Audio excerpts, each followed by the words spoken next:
Good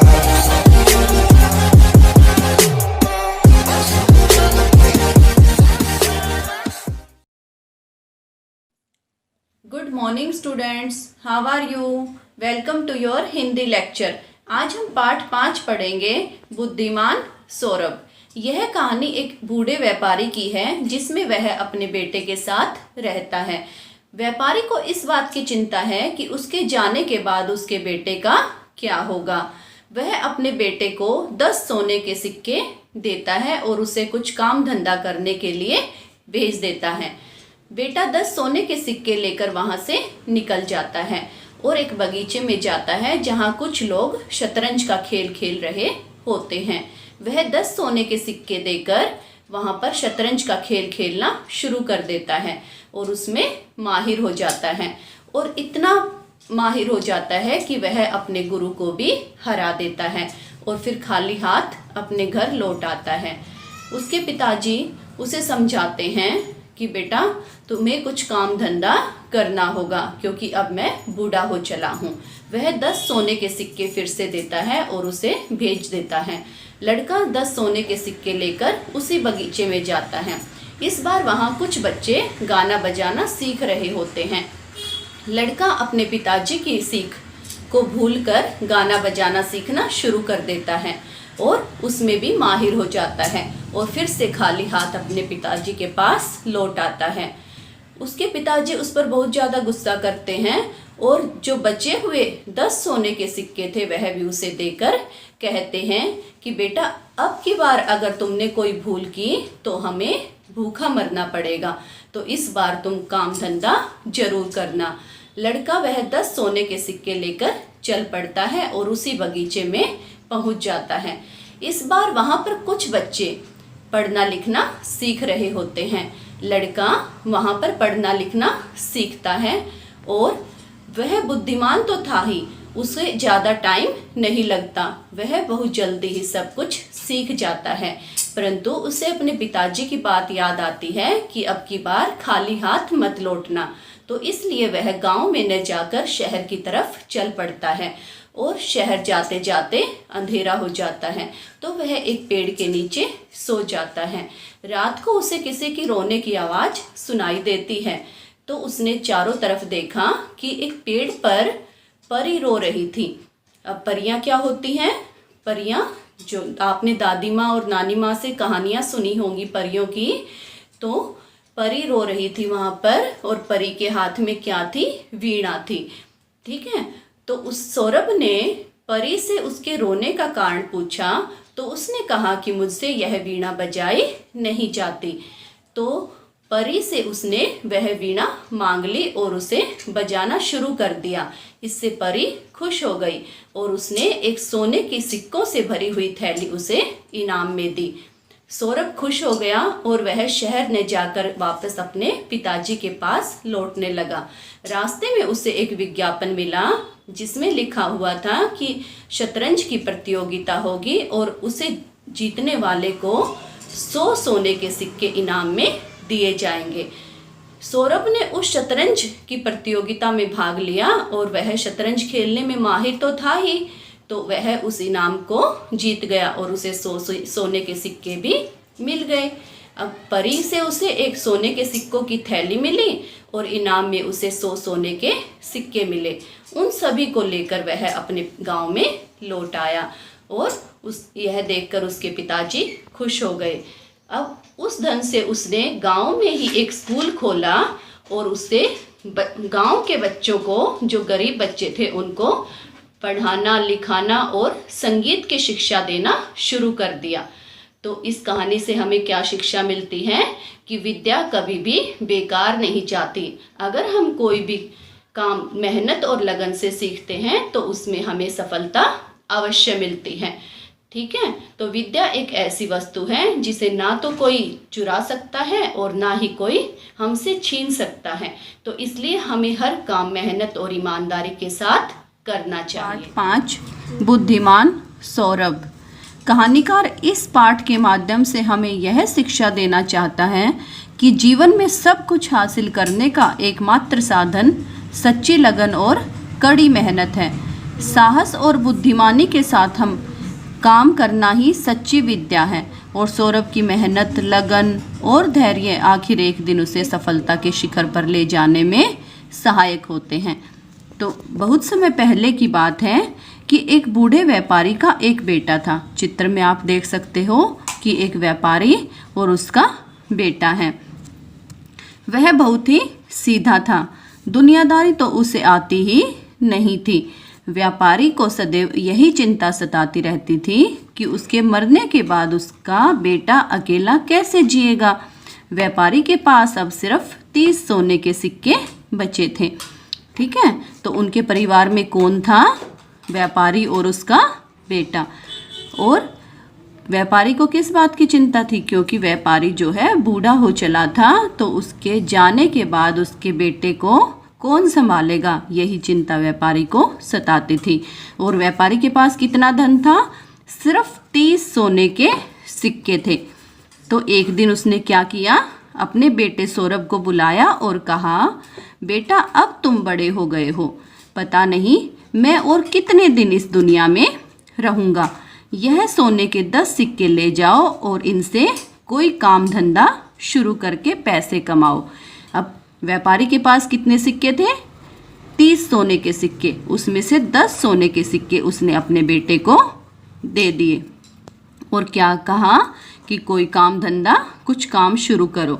तो सौरभ बहुत समझदार था, परंतु उसे व्यापार करना अच्छा नहीं लगता था। उसके पिताजी क्या थे? व्यापारी थे, परंतु सौरभ को व्यापार करना बिल्कुल भी पसंद नहीं था। वह कुछ सीख कर, कुछ मेहनत करके पैसे कमाना चाहता था। ठीक है, तो यह जरूरी नहीं कि पिताजी जो काम करते हैं बच्चे भी वही काम करें।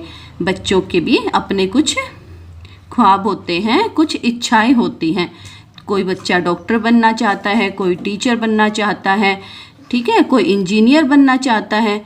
तो सभी बच्चों की अपने अपनी इच्छाएं होती हैं, परंतु वह पिता के सामने कुछ भी कहने की उसकी हिम्मत नहीं हुई। हिम्मत, साहस, वह कुछ भी अपने पिताजी के सामने नहीं बोल पाया, नहीं कह पाया। अतः वह सिक्के लेकर चल पड़ा। वह एक बगीचे के पास पहुंचा। वहां बहुत सारे लड़के शतरंज खेलना सीख रहे थे। आप चित्र में देख सकते हो कि 2 बच्चे आपस में शतरंज का खेल रहे हैं। तो सौरभ क्या करता है? वहाँ पर शतरंज का खेल खेलना सीख लेता है। और सौरभ ने भी सीखने की सोच ली। वह भी शतरंज का खेल खेलना सीख गया और वह इतने अच्छे ढंग से शतरंज खेलने लगा कि उसने अपने गुरुजी, ठीक है, जो शतरंज खिलाने वाले उनके गुरु थे, उनको भी हरा दिया। जब उसकी शिक्षा समाप्त हुई तो वह उदास हो गया, क्योंकि वह खाली हाथ अपने पिता के पास लौटना नहीं चाहता था। लेकिन करता भी क्या? उसके पास और कोई चारा भी नहीं था। चारा मतलब कोई उपाय उसके पास नहीं था। जब उसके पिता ने उसे खाली हाथ लौटे देखा तो उन्होंने उसे फिर से सोने के 10 सिक्के दिए। पहली बार भी 10 सिक्के सोने के सौरभ को दिए थे और दूसरी बार फिर से 10 सोने के सिक्के सौरभ को दिए और कहा कि इस बार वह कोई गलती न करे और धनोपार्जन करके ही आए। धनोपार्जन करना, धन कमाना। वह पिता के कहने पर फिर से निकल पड़ा और वह उसी बगीचे में पहुंचा तो उसने देखा कि बहुत से बच्चे वहां संगीत सीख रहे थे। वह अपने पिता की सीख भूल गया और सोने के सिक्के देकर गाना बजाना सीखने लगा। पहली बार उसने शतरंज का खेल सीखा और दूसरी बार उसने गाना बजाना सीखा। जब वह इस विद्या में माहिर हो गया तो एक बार फिर खाली हाथ वह अपने घर लौट आया। इस बार उसके पिताजी ने उसे बहुत डांटा और उन्होंने उसे समझाया कि वे आखिरी 10 सिक्के भी उसे दे रहे हैं। अब उनके पास कुछ भी नहीं था। एक बार व्यापारी के पास 30 सोने के सिक्के थे। पहली बार उसने 10 सोने के सिक्के दिए। सौरभ को दूसरी बार भी 10 सोने के सिक्के दिए, जिससे वह गाना बजाना सीखकर फिर से खाली हाथ अपने घर लौट आया।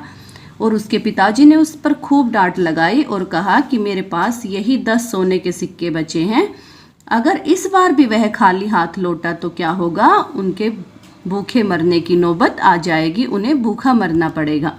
तो सौरभ एक बार फिर से अपने घर से निकल पड़ा और इस बार जब वह बगीचे के पास पहुंचा तो उसने वहां बच्चों को पढ़ते लिखते देखा। तीसरी बार क्या हुआ, बच्चे बगीचे में पढ़ना लिखना सीख रहे थे। उससे रहा न गया और वह सिक्के देकर पढ़ना लिखना सीखने लगा। होशियार तो वह था ही, इसलिए उसे सीखने में ज़्यादा समय नहीं लगा। क्यों? क्योंकि वह बहुत बुद्धिमान लड़का था। तो उसे जो कुछ वहाँ सिखाया गया उसने बहुत जल्दी ही उन बातों को सीख लिया। परंतु इस बार खाली हाथ वह पिता के पास लौटने का उसका जो हिम्मत साहस था वह नहीं जुटा पाया और वह अकेले ही शहर की तरफ चल पड़ा। तीसरी बार वह अपने पिताजी के पास खाली हाथ नहीं जाना चाहता था, इसलिए वह गांव न जाकर शहर की ओर चल पड़ा और चलते चलते बहुत देर हो गई, रात हो गई वहाँ पर। तो थककर वह एक पेड़ के नीचे सो गया और रात को उसे किसी के रोने की आवाज़ सुनाई दी। उसने उठकर देखा कि पेड़ पर एक परी वीणा लिए बैठी है। अब परी क्या होती है? पुरानी कथाओं की उड़ने वाली जो स्त्रियां होती हैं, जो हम नानी और दादी माँ से कहानी सुनते हैं, वो कौन सी कहानियाँ होती हैं? परियों की कहानियाँ, ठीक है, जिसमें जो स्त्रियां होती हैं वो उड़ जाती, परियां क्या होती हैं? उड़ जाती हैं। तो वहाँ पर एक परी जो है पेड़ पर बैठकर रो रही थी और वह वीणा हाथ में लिए हुए थी। तो सौरभ ने उससे पूछा तो उसने कहा कि वह वीणा को बजा नहीं पा रही है और परी से उसने वीणा को मांग लिया। वीणा बजाकर उसने परी को खुश कर दिया। परी ने उसको धन्यवाद दिया और सोने के सिक्कों से भरी एक थैली भी दी। परी ने उसे सोने से भरे हुए सिक्कों की थैली दी। वह थैली पाकर खुश हो गया और जल्दी जल्दी अपने घर की तरफ चल पड़ा। रास्ते में उसने एक विज्ञापन देखा। उसमें लिखा था कि उस शहर में एक शतरंज खेलने की प्रतियोगिता का आयोजन हो रहा है। ठीक है, प्रतियोगिता क्या होती है? प्रतिस्पर्धा। तो उस विज्ञापन में उसने क्या पढ़ा कि शतरंज खेलने की प्रतियोगिता का आयोजन किया जा रहा है। अब सौरभ को तो शतरंज खेलना बहुत अच्छा आता था। उसने तो अपने गुरु को भी शतरंज में हरा दिया था और जीतने वाले को क्या मिलेगा? सोने के 100 सिक्के इनाम में दिए जाएंगे। सौरभ उस प्रतियोगिता में भाग लेने के लिए चला गया और उसने वह प्रतियोगिता आसानी से जीत ली और उसे सोने के 100 सिक्के और मिल गए। वह बहुत खुश हो गया और वह सारा धन लेकर अपने पिताजी के पास अपने गांव लौट गया। उस धन से उसने अपने गांव में एक स्कूल खोला। क्या खोला? स्कूल। और बच्चों को पढ़ाई लिखाई और संगीत की शिक्षा देने लगा। अब उसने क्या क्या सीखा? शतरंज खेलना, ठीक है, पढ़ाई लिखाई करना और गाना बजाना अर्थात संगीत की शिक्षा। तो उसने अपने स्कूल में भी पढ़ाई लिखाई और संगीत की शिक्षा देना शुरू कर दिया। तो हमें इस कहानी से क्या शिक्षा मिलती है कि विद्या कभी भी बेकार नहीं जाती। ठीक है, हमें कड़ी मेहनत से जो भी हम काम करें वो हमें कड़ी मेहनत से करना चाहिए और मेहनत से किया हुआ काम कभी भी बेकार नहीं जाता, हमें उसमें सफलता अवश्य मिलती है। तो विद्या क्या होती है बेटा? जो आप पढ़ाई लिखाई करते हो वो क्या है? विद्या है। ठीक है, तो विद्या को ना तो कोई चुरा सकता है और ना ही कोई छीन सकता है।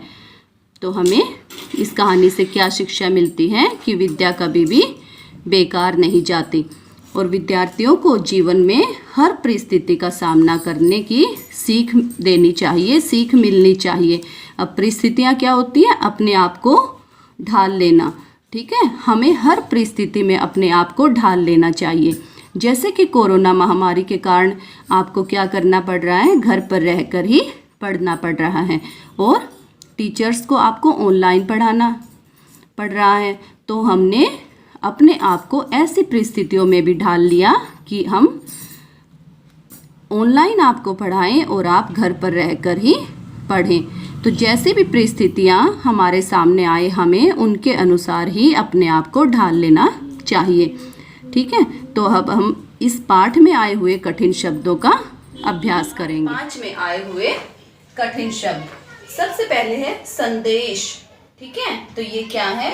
ऊपर क्या लगा हुआ है, बिंदु लगा हुआ है, ठीक है। और इस बिंदु को क्या बोला जाता है, अनुस्वार, और अनुस्वार का उच्चारण नाक के द्वारा किया जाता है, ठीक है। बोल के देखिए, संदेश, ठीक है।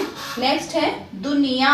दुनिया के बहुत से पर्यायवाची शब्द होते हैं, ठीक है, जैसे जग, जगत, संसार इत्यादि। नेक्स्ट काम धंधा।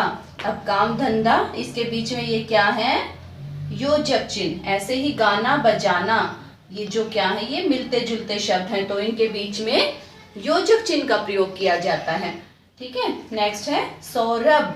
अब इस पर देखिए, हमने यहाँ पर शिरोरेखा नहीं लगाई है। क्यों नहीं लगाई, क्योंकि जो ऊपर से घुंडी वाले शब्द होते हैं, भ, ध, थ, तो इन पर क्या है, पूर्ण शिरोरेखा नहीं लगाई जाती, ठीक है। तो नेक्स्ट है प्राचीन। देखिए पै के साथ ही प्राचीन क्या बोला जा रहा है, र बोला जा रहा है, और यह कौन सा र है, पदेन, ठीक है। कौन सा र है, ये पदेन है, ठीक है। तो ये इसमें क्या होता है कि जो नीचे पदेन वाला जो र होता है वह अपने आप में पूर्ण होता है, और जिस वर्ण में लगता है वह आधा होता है, तो इसको बिल्कुल इसके साथ ही बोला जाता है, प्राचीन। नेक्स्ट है आयोजन। नेक्स्ट व्यापारी। अब इसमें देखिए, एक वर्ण आधा है और अगला क्या है, पूरा, तो एक तो इसको मिलाकर लिखेंगे, और दूसरे ये क्या है, संयुक्त अक्षर हैं। अब और भी होंगे, जैसे कि हिम्मत, इसमें भी क्या है, संयुक्त अक्षर आए हैं, तो ये क्या होते हैं, ये दो वर्णों के मेल से बनते हैं, और क्या है कि एक स्वर रहित होता है और एक स्वर सहित होता है। नेक्स्ट विद्या। इसमें क्या लगा हुआ है, हलंत लगा हुआ है। जो हलंत वाले वर्ण होते हैं वो क्या होते हैं, स्वर रहित होते हैं, अर्थात आधे होते हैं, ठीक है। जो आधे वर्ण होते हैं उनके नीचे हम हलंत का प्रयोग करते हैं। नेक्स्ट सितार। नेक्स्ट है हिम्मत। इसमें भी क्या आया, संयुक्त अक्षर आए हैं। नेक्स्ट धनोपार्जन। धनोपार्जन का अर्थ होता है धन कमाना। धनोपार्जन, इसमें भी रेफ वाले रे का प्रयोग किया गया है, और यह कहाँ पर प्रयोग किया जाता है, जहां बोला जाता है, बोल के देखिए, धनोपार्जन, जहां पर इस रे की ध्वनि आती है उससे नेक्स्ट जो वर्ण होता है इस पर वह लगाया जाता है।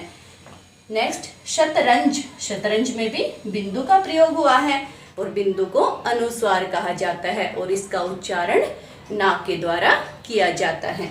नेक्स्ट है सिक्के। अब इसमें भी क्या है, एक जो है, एक का स्वर रहित है और एक स्वर सहित है, ठीक है। नेक्स्ट है अतः। अतः में क्या है, यह विसर्ग है, और विसर्ग की जो ध्वनि होती है वह है जैसी होती है। बोल के देखिए, अतः। ऐसे ही और भी बहुत से शब्द होते हैं, जैसे कि प्रातः, नमः, छः इत्यादि। नेक्स्ट संगीत। तो इस पर भी अनुस्वार का प्रयोग किया गया है, ठीक है। तो जहां पर अनुस्वार और अनुनासिक का प्रयोग किया जाता है वहां पर आपको शब्दों का बिल्कुल शुद्ध उच्चारण करना है, ठीक है। आप इनके को बार बार बोलकर इनका उच्चारण कर सकते हैं।